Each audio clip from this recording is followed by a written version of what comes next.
Для Визинги минувший летний сезон стал временем масштабных обновлений. В селе благоустроили несколько общественных территорий, поменяли тротуары, установили новые пешеходные мосты, а также отремонтировали дороги. Объем проделанных дорожных работ по сравнению с предыдущим годом увеличился почти в 4 раза. Ксения Лосева о результатах кампании по благоустройству и планах на будущий год.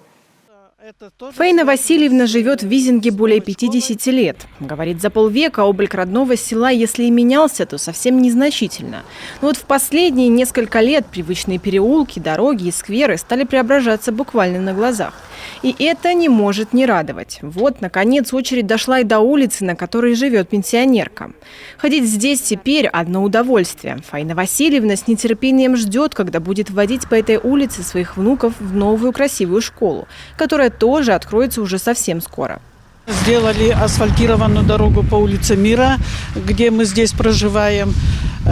Все переулки заасфальтировали, это очень здорово, никогда такого еще не было. Очень большие были выбоины, ямы. Переулки вообще никогда не были асфальтированы, а сейчас они асфальтированы и приятно ходить, ездить. Мы очень довольны. Старожилы вспоминают, улицу Мира здесь не ремонтировали больше 30 лет. На ее долю выпало немало испытаний. В этом году асфальтовое покрытие заменили, установили пешеходный переход, сделали автомобильную стоянку около новой школы.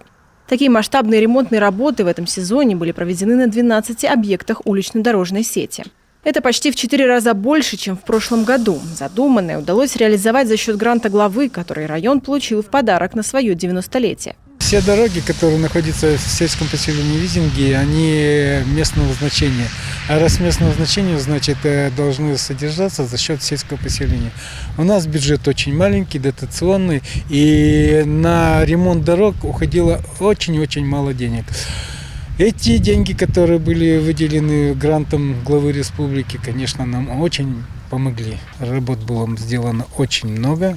Дороги приняли надлежащий вид, и наши автотранспортники и пешеходы это почувствовали. Удалось в этом году отремонтировать и несколько пешеходных зон. Где-то деревянное покрытие заменили на тротуарную плитку, где-то установили металлические ограждения, а где-то и вовсе сделали красивые мостики. Все для того, чтобы село стало еще более комфортным и доступным для жителей всех возрастов. В следующем году благоустройство планируют продолжить, дел еще много. В Визинге активно появляются целые микрорайоны, а потому в селе нужно не только ремонтировать старые пространства и дороги, но и строить новые. Ксения Лосева, Роман Боровиков, телеканал Юрган, Сысольский район.